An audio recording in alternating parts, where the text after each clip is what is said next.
let's now turn our attention, speaking of Russia, to Ukraine. And President Zelensky has been discussing this peace plan which has been cooked up by America and Russia. He's been discussing that with Keir Starmer, Emmanuel Macron and Friedrich Merz.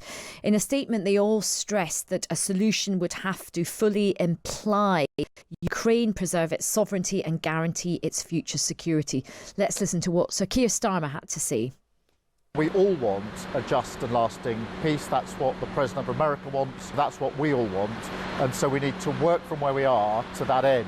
But the principle that Ukraine must determine its future under its sovereignty is a fundamental principle. The plan drawn up by America and Russian officials contains a number of major concessions for Ukraine, and it's reported to resemble the list of demands made by Russia back in early 2022. Reuters is reporting two sources have said that the US is threatening to cut off intelligence sharing and military supplies with Ukraine if it does not agree to the plan. Now, look, what do you think about this plan? It feels like this plan has just been discussed behind closed doors. It hasn't really involved any input from the Ukrainian side of things. What's your reaction to that? No, now it's time for Ukraine to react and to say what is acceptable, what is not. So I welcome the fact that we have some framework. I welcome the fact that we have these as a first step. We here in Ukraine, we need to finish this war as soon as possible because we are suffering a lot.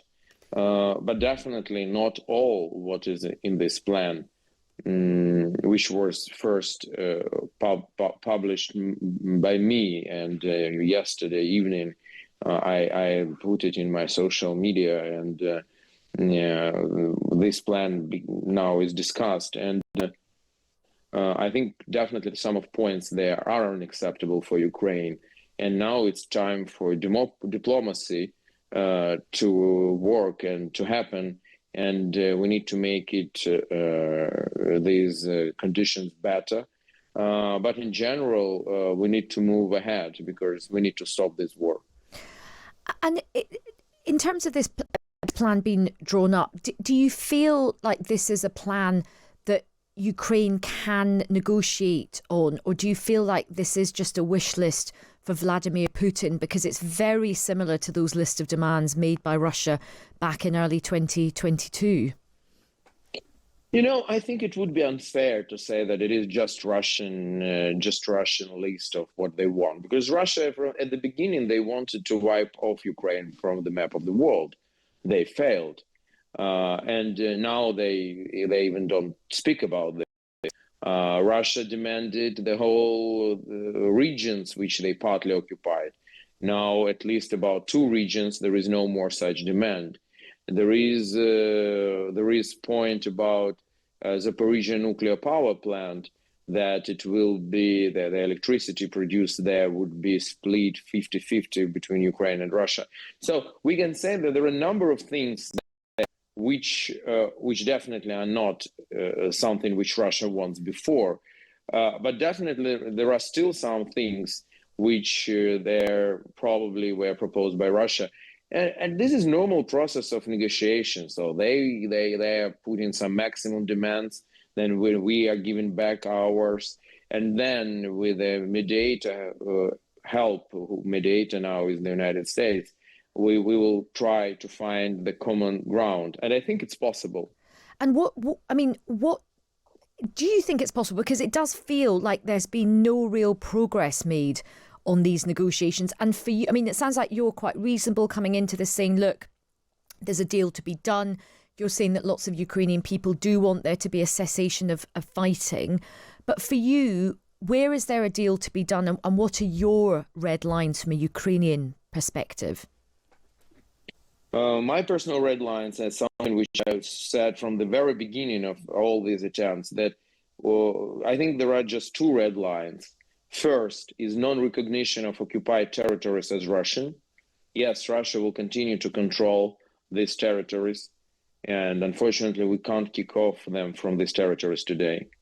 But yes, they will control it, but we are not recognizing it, and this is important. And there is a lot of examples like this. For example, Baltic states, Estonia, Lithuania, Latvia, where annexed by Russia, by Soviet Union, but never ever that was accepted by international community. And they were under occupation for more than 40 years, but then they just restored their independence. So we don't know how long Russia will control these territories, but it should be written in the stone that this is Ukrainian territories, de jure, even if Russia controls them de facto. And the second red line is respect to Ukrainian sovereignty, meaning, for example, NATO. NATO can say, we will not take Ukraine inside NATO. This is a decision of NATO member states. We can't influence them. But nobody should say, Ukraine can't knock at these doors, because this is our right as a sovereign nation to knock at any doors we want. It doesn't mean that the doors will be open, because it's about other side. But such things are unacceptable for us. We are not vassal state. We are an independent country which makes its own independent choices. And when you say knocking on the door, what do you mean by that? I mean that we can't, well, like it said in this plan, that Ukraine will change its constitution saying we will never become a member of NATO. We can't do this. So you want the door left open? You want the door left open? Definitely. It's our choice. It's our right. Because if this is possible, then something else can be possible. You shouldn't go there or there or there. But in this case, who are we? Well, we fought for our independence. We are an independent nation.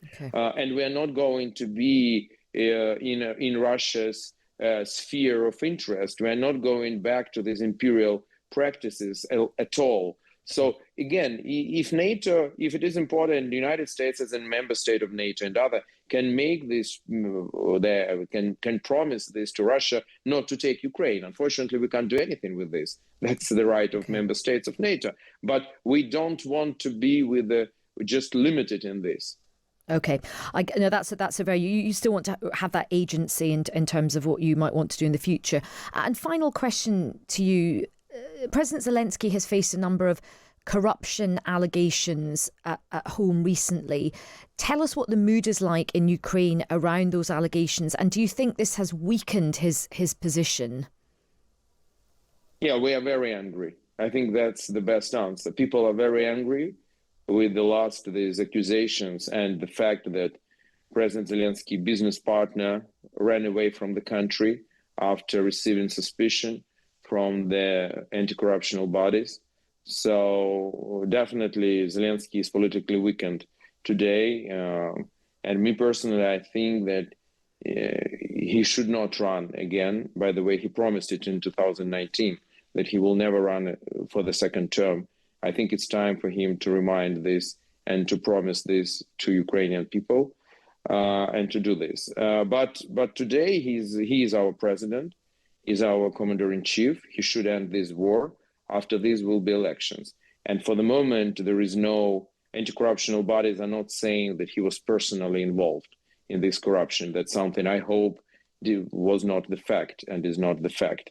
But definitely it hurt him a lot because this is his close entourage. And this is unacceptable for us. But what I want to ask you to pay attention to is that this case, unfortunately, showed that there is corruption in the highest levels of officials in Ukraine. But at the same time, it showed that Ukraine has independent anti-corruptional bodies which can prosecute anybody in the country, including closest to president people, which makes us European country, not like Russia or any other country. And also it showed that Ukrainian society has zero tolerance towards corruption, which also shows our values. I think this is very important. And when United Kingdom and other countries are supporting Ukraine, they're not supporting just President Zelensky or any of his team. They're supporting tens of millions of people who are fighting for their freedom and for security of Europe. Well, look, that's a really, really important point on which to end. Thank you very much for your time. That's the Ukrainian MP Oleksiy Goncharenko there. Very interesting conversation. And many of you messaging in. Robert says, I think that Trump is trying to push Europe into properly supporting Ukraine rather than continuously pussyfooting around and bleating at the US to provide security guarantees. And Tony says, I don't think Donald Trump is in the slightest bit interested in peace in Ukraine or Gaza or anywhere else. He's only interested in what he can get out of each human catastrophe.